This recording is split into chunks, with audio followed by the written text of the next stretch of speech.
Alright guys, before I get out and at it today, I wanted to share another video. I've had some people ask me to do one. I won't be able to get them out as fast as what I have here recently, but important thing I need to ask you all is I need you all to like the videos due to an email I got from YouTube. If I don't get the likes, then I won't get the algorithm to put the videos out. Also, any comments, don't forget to click the bell, subscribe. A lot of my views right now are from non-subscribers, so if y'all could, just hit the little like button right now. Just click the like and subscribe and hit the little bell. That sure help a lot. I'm going to tell y'all a story that probably one of the more violent ones when I was younger. Of course, I told you they'd been having trouble at my grandma's. So it was at one particular night, me and my cousin were there, Larry, and my grandma had fell ill, and she was unable to get up, and the sisters, were taking turns taking care of their mom. But grandma's car was parked out by the yard light I was telling you all about, and the shade trees and all, kind of blocked the yard light out. But she had you'd open her front door and walk out onto a porch, and on this porch, it was up about 4 or 5 foot off the ground, and it had plexiglass all the way around. The plexiglass covered the whole porch, and it had a door that shut with plexiglass on it that was lockable. That door was closed and locked that night. Well, we were sitting there, me and my cousin were sitting there, we looked out the door, and we saw whatever it was walk out there, and it hid behind the car. So we started telling my mom and grandma at the time, we said, hey, it's out there, it's hiding behind the car. And I don't think anybody really believed us at the time.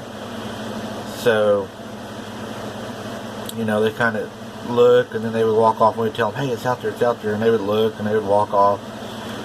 Well, later on, it started beating on grandma's car, and it got to the point to where we could actually see it, at the distance, because the drive was pretty far out, walking around the car. It was a tall, black, lanky figure. It got to the point to where it was beating on the car that my mom and my sister was there to relieve her for the night, called the police. The sheriff's department came out.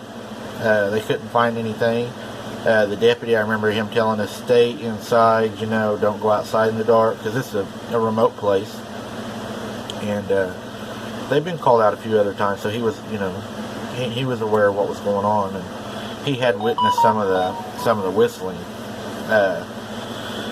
So anyways, we had talked my mom into letting me and my cousin stay that night. So we were staying all night, and grandma could get around. So we were sitting in there, and my aunt, I think she had went to the back, and we noticed something in the tree through grandma's bedroom window. And this ain't the first time that happened. It happened before grandma got sick, and she told us, she said, boys, get up and close that curtain. It's looking in that window at you. So we went over, and of course it was scary. I mean, you're walking up to this window knowing something's looking at you out of the trees. But we did it.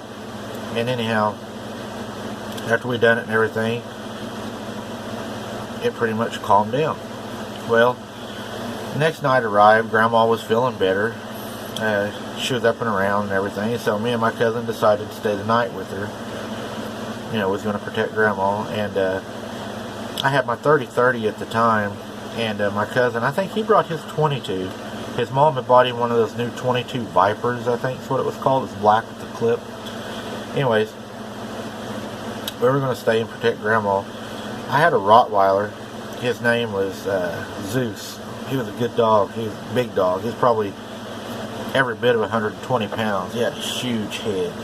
Very protective dog. My grandma told me, it was her idea. She said, why don't you bring your dog down here and tie him up out front and see if it, keep whatever it is out of the front yard. He'd bite. He was a mean dog. I brought him down, tied him up out front, and of course that night, sun started going down. Grandma called everybody, hey, let's go inside.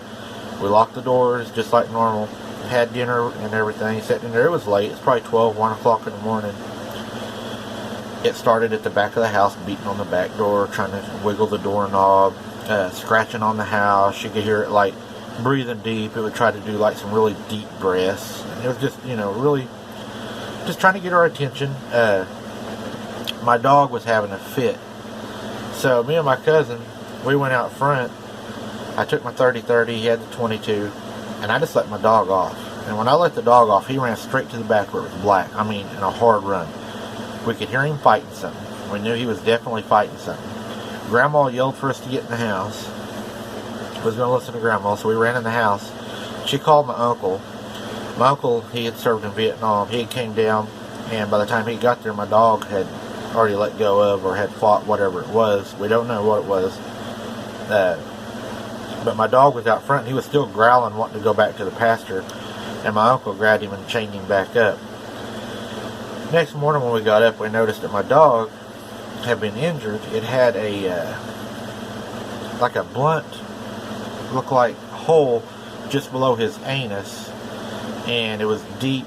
It was large, probably $50. Took him to the vet, and the vet said he didn't know what had made the injury, but it was deep and it went into the intestines. It was something, he said it was blunt and it was round. He said like a corn cob is the way he described it, but very deep and into the intestines. He gave me antibiotics for my dog. Told me to give him the antibiotics and hopefully he would heal. He didn't see any punctures in the intestines. That night when we got up this morning, my dog did pass away. What killed him, we don't know. I can't say, you know, what it was. I can tell you that he was fighting something and it was a big fight. I can tell you whatever it was. It climbed a tree. It walked on two legs. It jumped and ran over a fence. It walked around the car on two legs just like we walk. It's tall, slanky, just another weird thing that had happened, but this time I'd lost my dog. So, you know, Grandma said, we know, you know, she said, we know it's now capable of being violent. And it was really one of the first times that it had really ever killed anything, because it had happened all their lives as youngsters in like the 50s and 60s. And then, you know, this is now in, probably the 90s. And this is the first time it's really killed a pet. All the other pets wanted to go out and be with it, but my pet was raised away, so he knew it to be different. But it was just a really weird experience, and I wanted to share it with y'all because, I mean, when you hear a fight like that in the backyard and you know something's actually fighting your dog, that's a weird feeling. And then to see the damage that it done and what it used, I have no idea. But if y'all have any ideas, hey, I'm game to hear anything because I haven't been able to figure it out. But I got some new stuff coming out. Don't forget, click the bell, hit the like button. That helps get the videos out. And I look forward to sharing more with you guys. If y'all like these, I'll continue to do them. If not, try to get some more field research in. I got some more stories coming in. Some people are sending me some really good stories. I'm going to go through them tonight. And I'll try to get one of those out. It'll probably be 4 or 5 days or so. We got a lot of good stories. I want to go through them and make sure you know that they don't sound hokey or I'm feeding you all what I believe to be false information. I can't make 100% sure that all these videos are 100% reliable, but I think a lot of times we can kind of tell, you know, the ones that are plausible from the ones that are not plausible. So thanks for your time, guys, and we'll see you next time.